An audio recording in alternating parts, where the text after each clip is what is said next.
in today's lecture, we are going to start a new series that is physiology and not like our rapid revision courses. It's like the comprehensive course that is for your first prof as well as NEET PG or INICT or USMLE, you can say. Okay. So what we are going to do is basically we are covering the physiology from its scratch. Will not move in a great speed. Will read each and everything. Will write each and everything, and we'll discuss the graphs given in a Guyton or Ganong textbook. Okay. So this is a complete course, and we are starting from our very first chapter, that is our general physiology. Okay. So for notes, you can DM me because it is a bit hectic to post all the notes. You can DM me uh, on Insta. Uh, I believe all of you have my Insta ID. So for notes, you can DM me. And let's start our chapter, General Physiology for MBBS.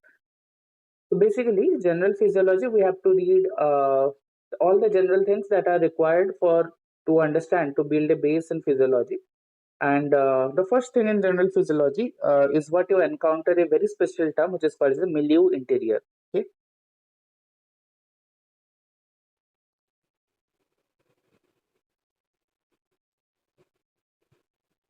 Yes. So milieu interior, R-E-R-I-E-U-R. Yes. So milieu interior refers to the internal environment of the body. Okay. That is the extracellular fluid which will surround all the cells of the body. Okay. So this is the internal environment of the body. And this is called as the milieu interior. This term milieu interior was given by a scientist that is Claude Bernard. Who gave the term? Claude Bernard. Understood? And this milieu interior, after milieu interior, we looked at different perspectives to define the internal conditions, and the maintenance of a constant internal body condition is called as homeostasis. Homeostasis, and this homeostasis is the maintenance of constant or nearly constant, just mark my words, maintenance of constant or nearly constant conditions in the internal environment of body. So is the maintenance of nearly constant conditions in the internal environment of the body. Understood? So this is called as the homeostasis, and don't confuse with hemostasis. Hemostasis, please don't confuse it with hemostasis. Hemostasis means stoppage of bleeding,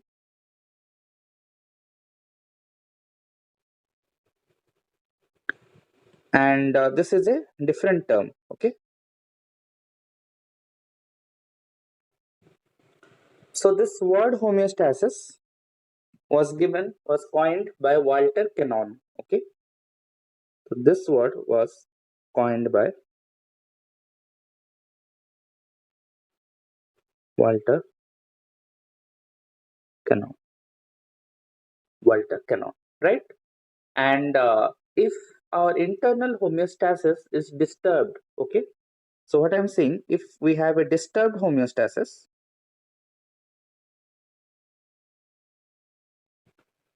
we say that we have a disease. We have a disease. Disease. Ease means comfort. So we are said to be a diseased state. So disease is a state of disrupted homeostasis. This is a standard line. Okay. And even in the function, like homeostasis is a constitutive thing. Constitutive thing means it is working all together. It is working all around the body at each and every moment. Okay. And even in the presence of disease or in the absence of disease, we'll have our homeostasis at every point of time, right? So what factors are there which are necessary for maintenance of homeostasis? So homeostasis has two feedback loops which are important for maintenance of the homeostasis. Okay, like to maintain homeostasis,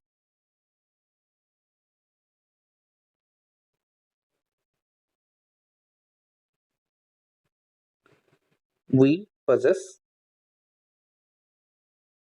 feedback systems. Feedback systems you can understand by a regulatory system. You can understand it by a parent or a guardian who is trying to correct your errors, right? Likewise, we have our mom and dad who always pave us a right path for us. This right path can be understood by this homeostasis, right? Homeostasis is the rightmost path, and all the factors which are trying to push us towards that rightest path is known as your feedback systems. So feedback systems may be majorly of two types. We'll discuss some other types also, like the adaptive control, feed forward control. Okay, majorly of two types. So this feedback systems, what I told now, is of two types. One is called as your positive feedback.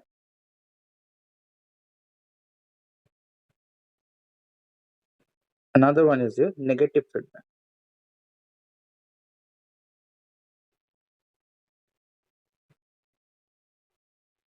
Both are detrimental at some point of time, both are beneficial at some point of time. So you can't pinpoint that positive feedback is good, negative is bad. We can't say that, or we can't say that negative is bad, positive is good. Okay, we can't like tell what is good and what is bad. We need both the systems to function very carefully and correctly so as to maintain our homeostasis. Majorly, we have a negative feedback present. A positive feedback is present in like less amount. Okay, so negative feedback is the major. It's the most control systems of body are negative feedback. So this is present in more numbers. This is the most abundant negative feedback. Okay, and majorly we say that this negative feedback tries to stabilize the things. Okay, like we increased a thing to a certain extent, now we try to decrease it, so it is stabilizing. But positive feedback is of increment nature. Okay, it is of an incremental nature. Incremental nature means if we have a increased thing, okay, like if some parameter is increasing, the positive feedback will try to increase it further. Okay, and negative feedback will try to bring it down back to its normal state. So positive feedback is of incremental nature, while the negative feedback is of stabilizing nature. Could you understand? Yes. And in homeostasis, although both of the systems are important, but positive feedback is somewhat, you can say that positive feedback is basically trying to exaggerate the things. So some books write that it is not involved in homeostasis, but positive feedback is somewhat beneficial in many point of life of time, right? Like in childbirth, parturition. In parturition, positive feedback is an important feature due to which oxytocin is released much, and there is further delivery of the baby. Okay, so there are many instances I will say that positive feedback is beneficial as well. Okay, and yeah, so this is the thing, positive feedback and negative feedback. We'll now see by two examples which are given in your guide-on textbook, that how the positive feedback and negative feedback systems are working. Okay, we'll look at the graphs and examples. Don't worry. Okay, and basic thing is that positive feedback will try to increase an increased parameter, and negative feedback will try to decrease an increased parameter. Here you can write or vice versa. Here also or vice versa. So what is negative feedback doing? If some parameter is increased, it will try to decrease it. If some parameter is decreasing, it will try to increase it, right? So it is of stabilizing nature. What is positive feedback doing? If some parameter is increased, it is trying to increase it further. If some parameter is decreased, it is trying to decrease it further, right? So positive feedback and negative feedback, you understood the whole moral behind this feedback systems. Okay. After you understood this, let's now move on to discussing your negative feedback system. And the example we are taking is your blood pressure. Okay,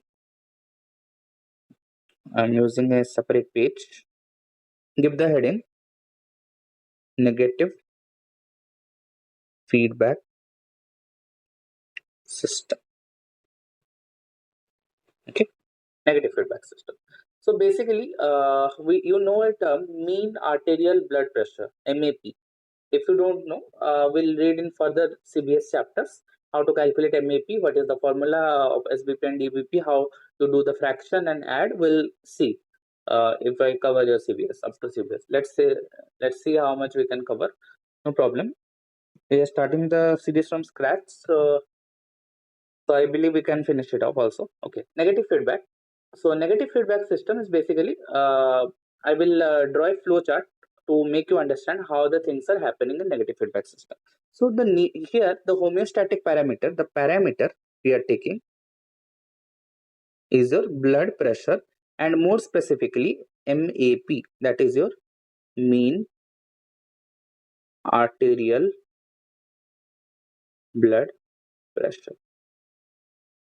That is almost 100 mm of Hg. Okay, this is the parameter. Once you understand the parameter, this is a homeostatic parameter, means we have to maintain this 100 mm of Hg, right? So so I'm writing here MAP 100 mm Hg.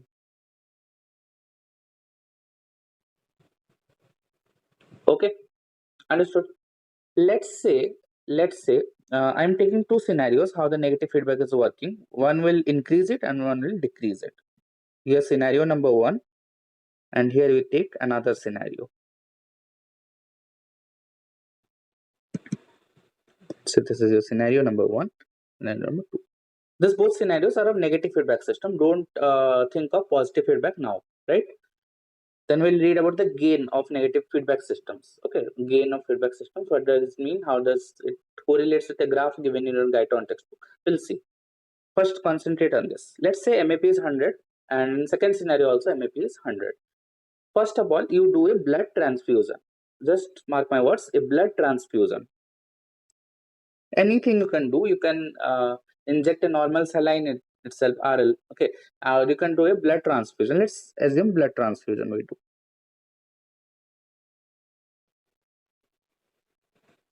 So you gave blood. If you gave blood, the blood volume will increase, right? Blood volume increased. If the blood volume is increasing, the blood pressure will increase, right? Yes, it increased. Let's assume that the blood pressure increased to BP increased to 110 or 120. Okay, we have something called as a baroreceptor reflex. We have something called it's a short-term regulation of blood pressure. If you have more interest, you can go and look at my regulation of blood pressure lecture, which I have taught in your YouTube. Yes, regulation of blood pressure. Here, baroreceptor reflex is discussed in detail. So we have our baroreceptor reflex, which is trying to restore the BP. It is trying to restore the BP. Okay. So what it will do, baroreceptor reflex will decrease the sympathetic discharge to the CVS. Like the sympathetic and parasympathetic are working in antagonistic manner. So if there is increased sympathetic discharge, the BP will increase. So baroreceptor reflex, just to understand at this level, it is tries to restore BP by decreasing sympathetic activity. It tried to restore the BP. Okay, and how does it do? Vasodilation and decrease in TPR. Will not go into that depth because you haven't understood baroreceptor reflex yet. So baroreceptor reflex, what does it do? It does your vasodilation and decreases your total peripheral resistance, decreases the resistance of blood flowing, right? Decreases the total peripheral resistance. So by this, what will happen? Your blood pressure again. Here the BP was increased. Now the BP will decrease. This is the effect, right? So here we had an increased BP. The baroreceptor reflex tried to decrease the BP. Done. So there is a reversal of the initial stimulus. Here initial stimulus was increased BP, and this baroreceptor reflex restored it to decrease it. Right. Now let's assume we have second scenario while MAP is 100 mmHg constant. Let's say we have a heavy blood loss, or we had some RTA. RTA, road traffic accident. We had an RTA. Okay, let's say we had an RTA, road traffic accident, or we had a hemorrhage. We had a hemorrhage leading to shock. Okay, or we had blood loss, heavy blood loss, not normal blood loss. Okay, we had the scenarios. If we have these scenarios, what will happen? The BP decreased because blood volume is decreasing. The BP decreased. If the BP is decreased, again the baroreceptor reflex will come to action. This baroreceptor reflex,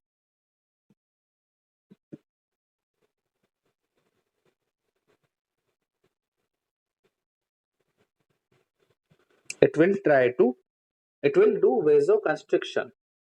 It will do vasoconstriction and increase the TPR. This both things, what it will do? It will try to restore BP. And by restoring, I mean the BP will increase. Understood? The BP, sorry, what happened? Could you understand what I was trying to say? So BP increased, right? And again, it is the reversal of the initial stimulus because the BP was less, and now the BP is increasing. Okay, so there is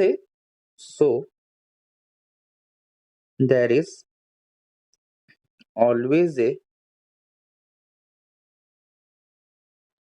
reversal of initial stimulus in negative feedback systems. Okay, so there is always a reversal of, the statement is important, initial stimulus in the negative feedback system. Understood? Now we are gonna discuss something called as your gain. Okay, let's move on to gain. If you understood this system, your negative feedback system, another example of negative feedback system is a very important example is the RAS mechanism. The renin-angiotensin-aldosterone system, might have read in your lower classes as well. This is another example of this negative feedback system. There are many examples. I am not going to examples now. We'll look at them, okay, in near future. Okay, so now we're discussing an important statement, a important term which is called the gain of control systems. This is given in your guidon. You must have observed I am covering the guidon only because it is the recommended textbook in physiology. But I prefer Ganong because Ganong is such a wonderful book that if you get time, do read the book. I will strongly suggest you to read Ganong. Along with Guyton, don't ignore the Guyton. Guyton is a sweet book. It will give you all what you require. But Ganong is just of another level. Okay, You can't compare the both the books. They're unique in their own aspects. I prefer personal preferences, whatever. Okay, gain of feedback systems. So let's discuss about the gain of the negative feedback system first. Okay, so gain of the negative feedback system is used to, what is the motivation behind the gain, or what is the purpose of gain? Gain is to, the purpose of gain is to measure the measure or compare, you can write, compare the efficacy of different feedback systems. It is to compare the efficacy, like one feedback is there and another feedback is there, so you can compare the both the gains. Okay, you can compare the gains and say that if this is good or if this is bad. Okay, which one is better, which one is a better negative feedback than the positive not the positive, which one is the better feedback system, just that. Okay, so gain, in gain we have we can denote the gain plus and minus. There is no such like mathematical correlation with plus and minus. You can just a relative term, not an absolute term, or not an absolute thing which is there. Okay, it's of no mathematical significance. We'll see how to calculate the gain. Okay, so how to calculate the gain? We'll take example. In fact, we'll take an example, then we'll compare both the system, the gains of both systems. Okay, so let's say, okay, give the heading, how to calculate gains. How to calculate gain. This is important, just pay attention. Let's take an example. Let's say our same example we are taking. Let's say our MAP, sorry, MAP is 100 mmHg. Okay, we had a blood transfusion. We had a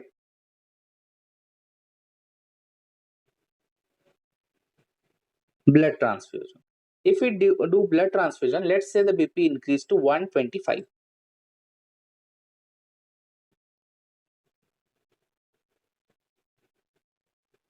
BP increased to 125 mmHg, right? Okay. Now the BP is further increasing. Okay. So basically, what the baroreceptor reflex also tries to bring it down, right? The baroreceptor reflex first tries to bring it down, right? So it can't perform very well that it can bring it down to 100 back. Okay, it can't do that. It will try to do the vasodilation. Okay, it will try to decrease your TPR, and it will try to bring down the BP. And let's say BP came back to 105 mm. Let's say the BP came back to 105 mmHg. Done. So what is gain here? Here, if you want to calculate the gain, the formula is, gain is defined as the ratio between the correction and the error. Gain is defined as the ratio between correction by error.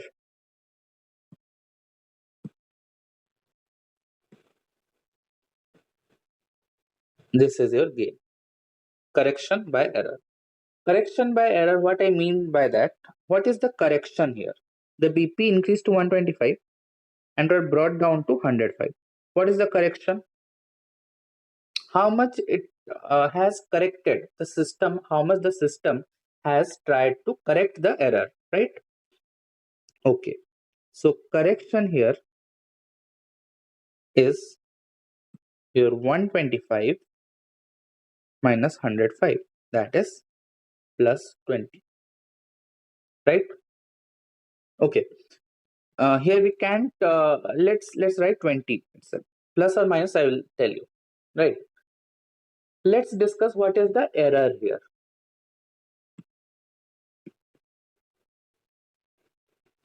Error is how much it hasn't tried to correct. How much more, like, look at this. If you are getting confused, just look at this. This is 100.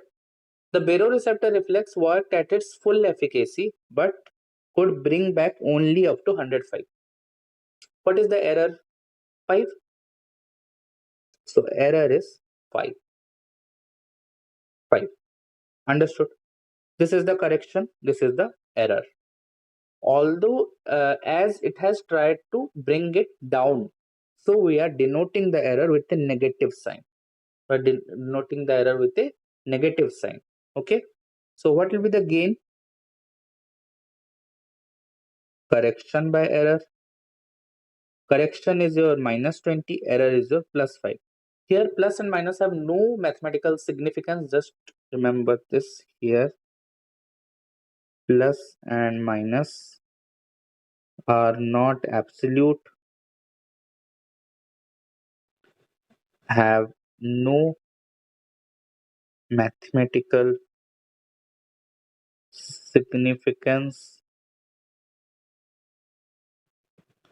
Minus negative sign means the system has tried to bring down the parameter and nothing else. Understood? So gain -20 by divided by +5 is -4. This is your gain, -4. Will it have units? No, it won't have units because it is a ratio. Understood? Could you understand how much is the thing and what is the basic thing, what is required? If you are getting confused with negative and positive signs, let's take another example. Here you can denote example number 1. This is example number 1. Let's take another example.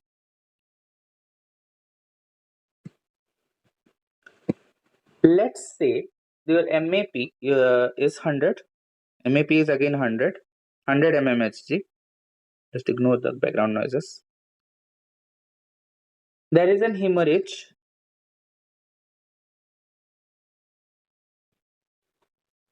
If there is an hemorrhage, the BP decreased. BP decreased to 75, let's say, mmHg. Okay. Baroreceptor reflex will try to bring it. Baroreceptor reflex tries to bring it back and increase the BP. BP increased to 95 mmHg. Yes. What is the correction? What is the correction? 100 and decrease to 75, right? So 100 minus 75, 25. What is it? 25, right? Yes. But is this the correction? If is MAP minus this new BP, is this the correction or this decreased BP minus this restored BP? This is the correction. What is the correction? Look at here. The correction is always the increased BP minus what happened.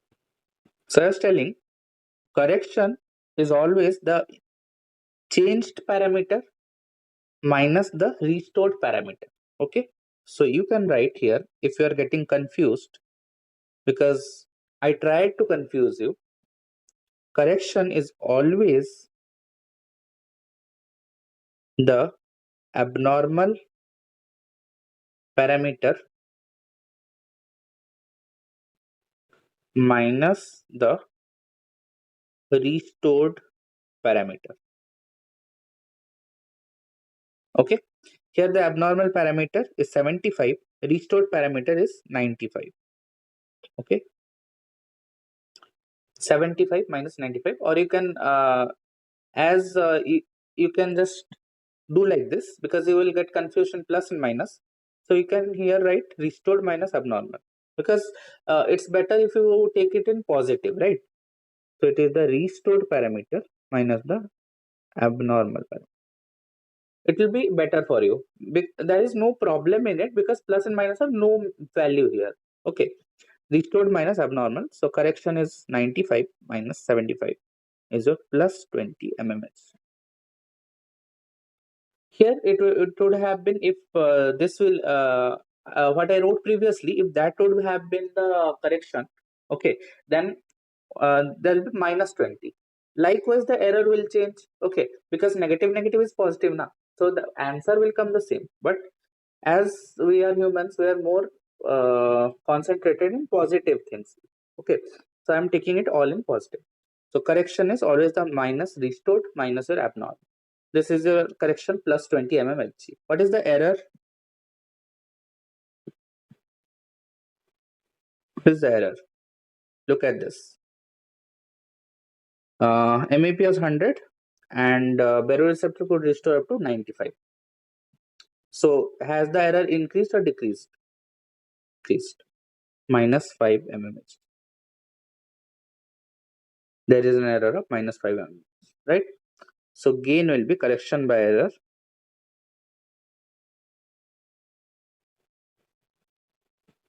20 by minus 5 is minus 4. Is the error same? Yes. Look at this. Minus 4, minus 4. Always. So remember, this positive and negative feedback systems has no mathematical correlation. This plus and minus signs have no mathematical correlation. Just remember this. Okay.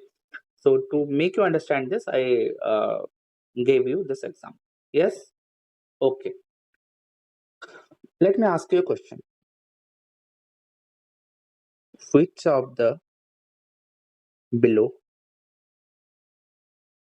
is a better correction system? Which of the below is a better correction system? You will tell me. Okay. So I will tell you the answer first. You just think. You just think and tell me. Let's say system one is there. Option one, system A has a gain of minus 5, right? Minus 5. And system 2 has a gain of minus 20. So which is a better correction system? One or two? Just think. Pause and think. Okay, I hope you thought. Let's discuss the answer. We'll not go into straight away the answer. We'll try to understand it. Okay. Okay. So what is there? You have to see that if there is less error, the system is better, right? Am I right? If there is less error, the better the system. Less the error, just remember this fact.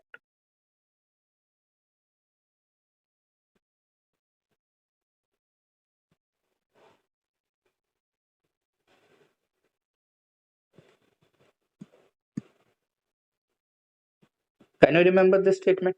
If you have remembered this statement, it is very, very easy now. Less the error, better is the system. So, if we have to decrease the error, there will be more gain. Why? Because gain is error by correction. So, sorry, correction by error, what I am writing. Correction by error. So, less the gain, less the error, more the gain, right? So, the system which will have the smaller error will have is the better control system, and that system which will have the greater gain is the better control system. So greater the gain, better the system. Greater the gain, better the system. Which has better gain? Why I am not seeing this negative sign? Because positive and negative have no value. We have to see the absolute value and tell that the system 2 is a better system. Which is a better system? System 2 is a better system. Right? Understood? Okay. So if you understood this, let's move on to our next feedback system, that is your positive feedback system. Okay, sorry, there was a phone call. Yeah, what we are talking about? We are talking about, we discussed negative feedback, right? Gain and all we discussed. And now we are going to our next thing, which is your positive feedback. Okay, positive feedback. And then we'll discuss about your feed forward control, and we'll finish up the lecture today. Right? So today we are now into our positive feedback. Okay.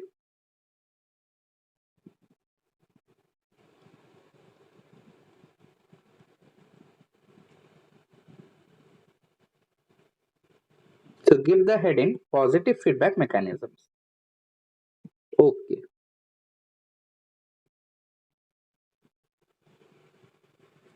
Yeah. So positive feedback, I said that positive feedback is when the initial stimulus is enhanced. Okay.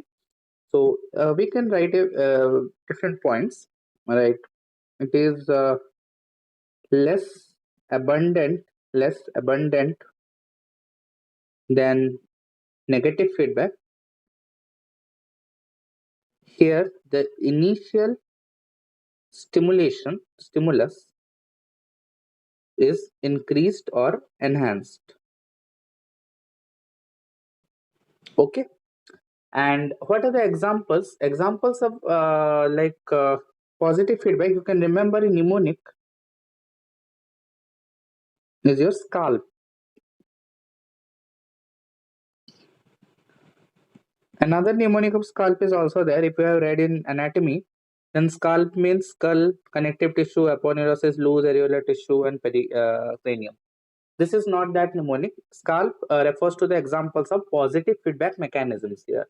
And what are the things that are there in scalp? I am writing here S C A L and P. Scalp. So scalp we can write. First one is S. S is your shock. Okay, S is your shock. Shock is an example of your positive feedback mechanisms. And here, in case of shock, the positive feedback is said to be detrimental, that is harmful to us, because it leads to more shock. Okay, it leads to further decrease. Like if in shock, if you don't have idea, I will tell you that whenever there is a blood loss, okay, there is a chance of hemorrhagic shock. Okay, if there is hemorrhage, then we have hemorrhagic shock. In hemorrhagic shock, your cardiac output will decrease. Okay, so initial stimulus is a decrease in cardiac output. So what will be the work of positive feedback? Positive feedback will try to decrease it further. Okay, it will reduce the coronary blood flow and decrease the cardiac output further. It will decrease the cardiac activity and it will further decrease the cardiac output, leading to death. So shock is a very, very dangerous manifestation of a positive feedback, right? We'll talk about this shock. Okay, no problem. We'll talk about shock in little bit great detail also. Okay, in future chapters like CVS. Okay, we'll talk about a shock. We'll have a specific lecture dedicated to shock. Okay, C is for clotting, blood clotting. And blood clotting is a very, very important example of positive feedback. Here, more and more clotting factors are being stimulated. Okay, and there is more and more formation of clot. We'll see. Another thing is the calcium release from sarcoplasmic reticulum. During muscle contraction, that we have a T tube like this. We have the sarcoplasmic reticulum like forming a triad, and you know that this sarcoplasmic reticulum releases calcium. This calcium release, more calcium release, will stimulate another more calcium release. Okay, so calcium release from sarcoplasmic reticulum. So S is for shock, clotting, calcium release from sarcoplasmic reticulum. Up to here, you understood. Now A is your action potential. Action potential. Action potential is an example of positive feedback, right? Okay. Then L.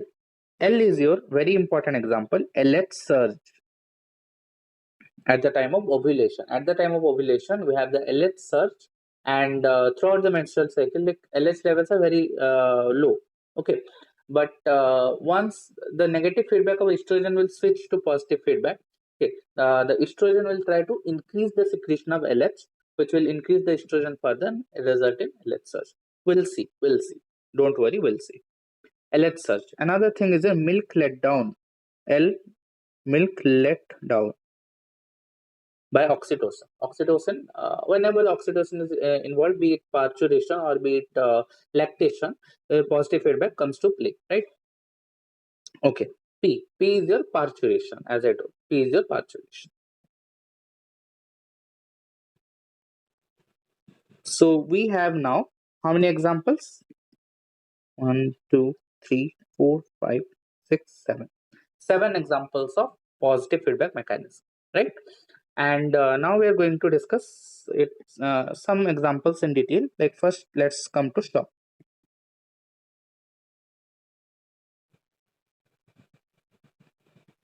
Shock. So what happens in shock? Let's say we have a example of hemorrhagic shock. Okay, uh, if there is an hemorrhagic shock, okay, let's say we have a blood loss here. Okay, we have a blood loss here. Hemorrhage. If there is a blood loss, we possess hemorrhagic shock.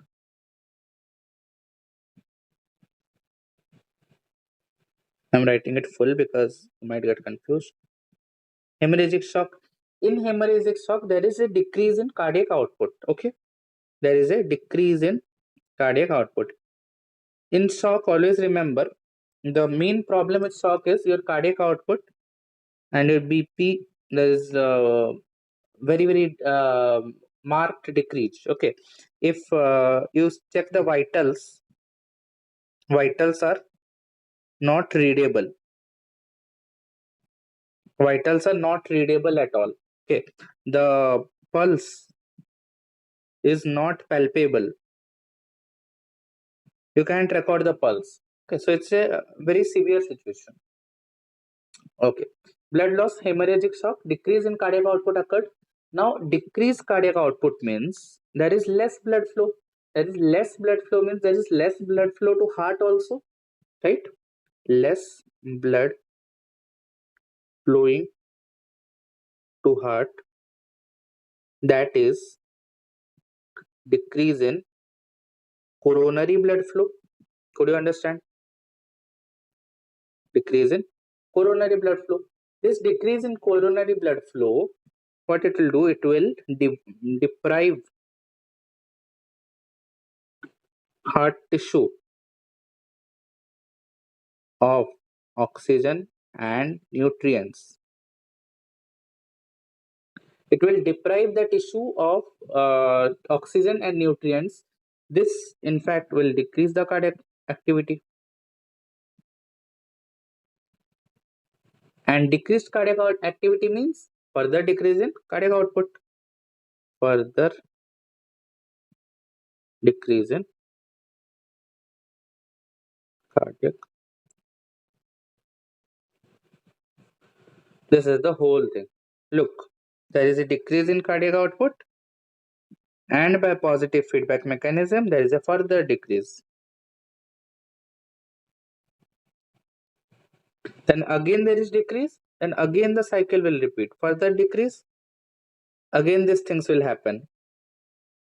Again the positive feedback will work. It will lead to further decrease. So decrease, then it will lead to further decrease, then further decrease, then it goes on.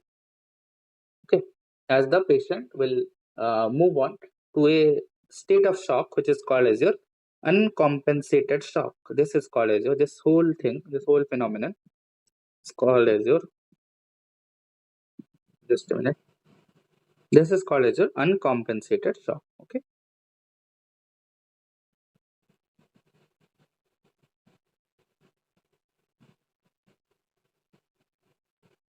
That means the person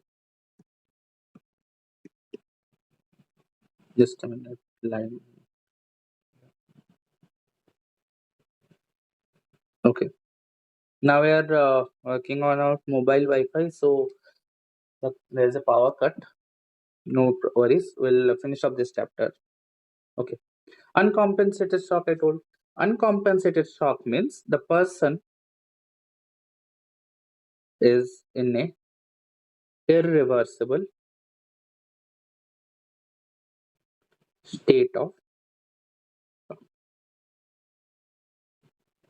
and even if it tries, he can't be out of this due to the positive feedback. So positive feedback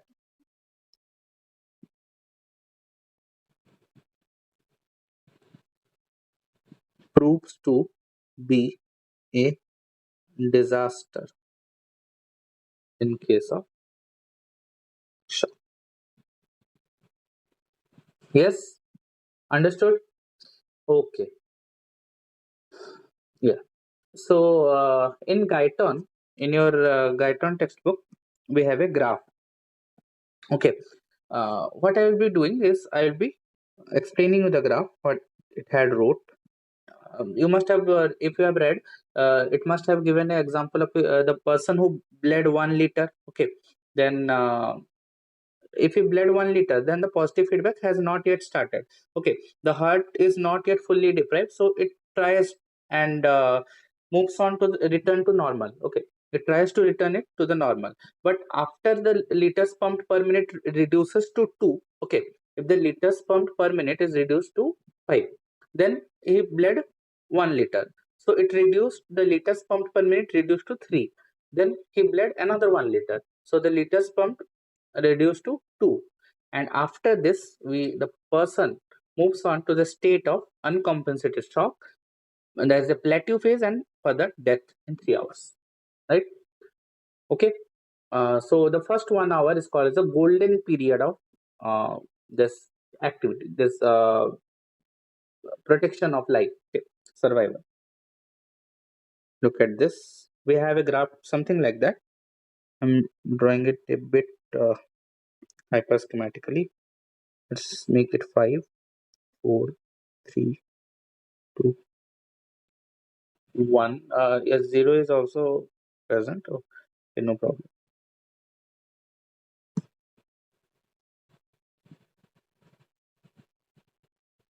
Yes, 0. So this is our graph, and hours are denoted 1, 2, 3, 4, and so on. Okay. At third hour, the graph has shown death. Okay. Let's say the person is normal now. He bled 1 liters. There's some accident, and now 1 liter is getting out of the body. Okay, he bled 1 liter. Then, if he bled 1 liter, the person can still try and move to the normal state. Normal. But he bled further due to this positive feedback. Further. Now the person can't come out, and further there is death. This is the state of death. Done. So this is the graph of your Guyton textbook. Okay, and here what we are denoting in the axis, this graph I explained to you because it might come in your entrance examinations, or they may give you somewhere else also. Okay, this is your hours. Okay, and this is the pumping efficacy of the heart. Okay, pumping efficacy means liters pumped per minute. Liters pumped per minute. Okay, so if you understood this graph, let's move on to some of the next examples. Uh, we'll talk about we talked about shock. We'll talk about this clotting and release in your that chapter your hematology part. Okay, so clotting we'll discuss in great detail in hematology part. Action potential 2 will discuss in your nerve muscle physio part. Okay, and LH surge and milk letdown. This is a good example. I'm LH surge and milk letdown. I'll be telling you, and parturition will we'll see parturition also. We'll see parturition also. Okay, so give the heading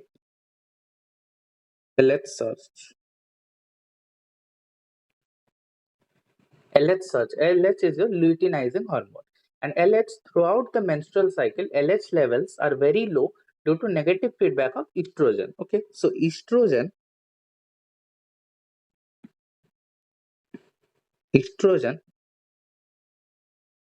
and LH are antagonistic. That is, LH is low due to negative feedback of estrogen in menstrual cycle. Understood? In menstrual cycle. Okay. So just before this estrogen has a capability of switching to positive feedback from the negative feedback at the time of ovulation. Just before ovulation, you can say. Just before ovulation. Just before ovulation. This estrogen switches to positive feedback mechanism. Positive feedback mechanism. Just before ovulation, this estrogen switches to positive feedback mechanism.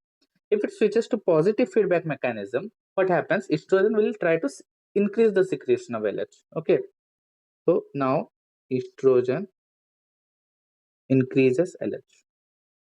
It increases the secretion. This LH, what it will do? It will again act and increase the secretion of estrogen. Then more estrogen means more LH. Then again the cycle will repeat. So this phenomenon is a positive feedback. And this positive feedback will lead to greatly increased levels of LH. And this greatly increased levels of LH is what it's called LH surge. Okay, LH surge. So we discussed here the LH surge and how the phenomenon is occurring. If it is clear, let's move on to another thing which is called the milk letdown.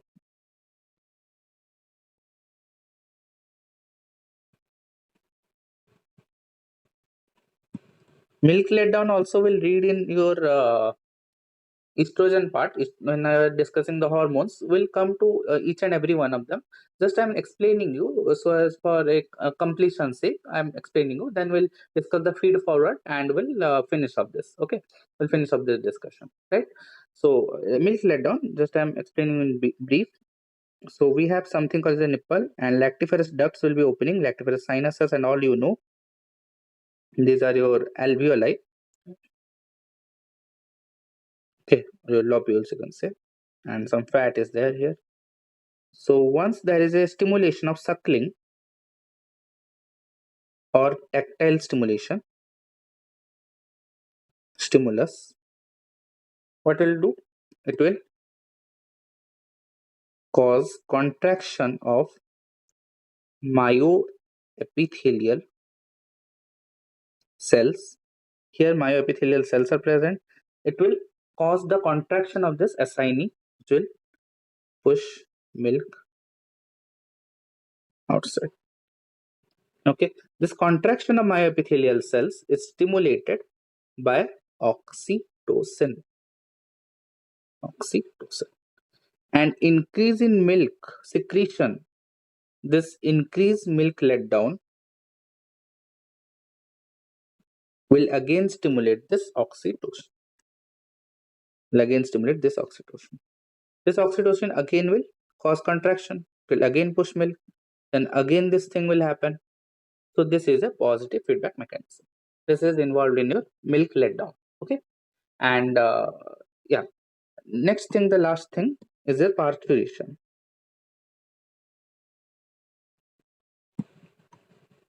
Parturition.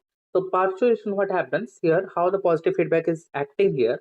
Okay, during the process of delivery, okay, the contraction of the fundus. Okay, you know about the uterus.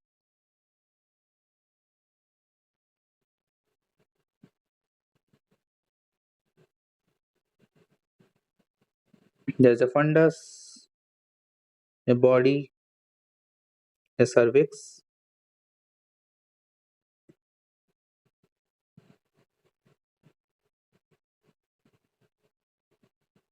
You know all this, right?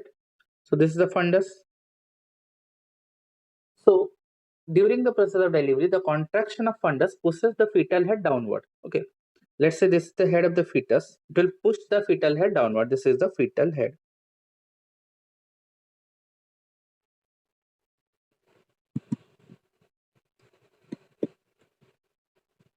It will push the fetal head downward. When the fetal head pushes on the cervix, this is called as the internal os of cervix.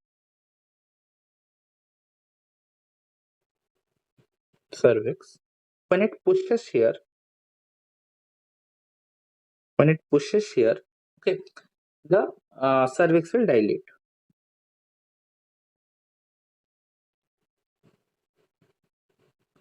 When it pushes, the cervix will dilate. Okay, this cervical dilation will stimulate again the fundal contractions. Dilation of fetal, not fetal, dilation of cervix will stimulate more fundal contractions. And more fundal contractions means it will push the fetus more. It will push the fetus more means again more dilation, more pushing, and finally there occurs parturition. Ultimately, yes, this is one such concept. Okay, another thing is that more oxytocin is released when there is more pushing, more stretch receptors are stimulated, then again more oxytocin, again more stimulation. This thing will happen. This is one scenario, this is another scenario. This is mediated by oxytocin. Both and one are the same thing. Okay? So parturition is an example of positive feedback, and this is how we saw that it is an example, right? After this, so we have done with our positive feedback mechanisms. We discussed the positive feedback mechanisms in detail, how to remember the examples and what are the concepts.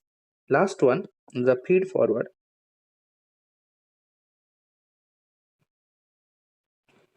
or the adaptive control or the anticipatory signal. One and all the same thing. And see, not and see. Anticipatory signal. So what is the meaning of anticipation? Anticipation means you're waiting. Okay. So anticipatory signal means you are waiting for something to happen, and our body, if it is waiting for something to happen, it will start preparing for it beforehand. Okay. It will start preparing for it beforehand. For example, if our body is in the anticipation of exercise, if we are going to perform exercise. So the body will beforehand, it will sense and increase the BP, will increase the heart rate. Okay, just before the starting of exercise. This is an uh, example of anticipatory signals. Okay, so the control system senses the action before the feedback signal occurs. Okay, like there is some person gives you a anticipation that, like, you have ordered food, okay, and you are salivating at the thought of that food coming and all. Okay. Salivation at the thought of food is an anticipatory signal. Okay. First thing is that it is a less uh, frequent, you can say, mode of control. Okay, what does it means? It means that you can write the body prepares itself before the occurrence of the event. The body prepares itself before the occurrence of event. You can say that. Okay, and before any feedback system acts, the anticipatory signals will act, and the stimulation of any visual stimulation or auditory stimulation will trigger a response. Okay, it will trigger a response. It will trigger a response. It will trigger a response in anticipation of change in variable. In anticipation of change in variable. Understood? And this anticipatory signal, there are many examples. So one such example is your first example you will tell. First one I told you, like exercise, before exercise, yeah. Increase in, just a minute, increase in BP, heart rate, increase in BP, heart rate, and sympathetic activity before the start of exercise. Right. This is one. Second thing I told you, salivation at the any visual or auditory stimulation of food. Salivation at the thought or visual or sight of food. This is another feed forward control, right? Okay, this is a thing. This is a thing which is happening, and another thing is that, like, you ate something, you ate some potassium, it moves to the gut, then the potassium is sensed by something like, if dietary potassium, you get potassium from banana, you ate a banana, and the potassium sensing is anticipated back, and by the feedback control, it is increasing the renal excretion as well as muscle uptake. Okay, this is the feedback control. Okay, the plasma levels are not yet unchanged, but then the feedback control will act and maintain the plasma level. Okay, so anticipatory signals is a predictive signal. Okay.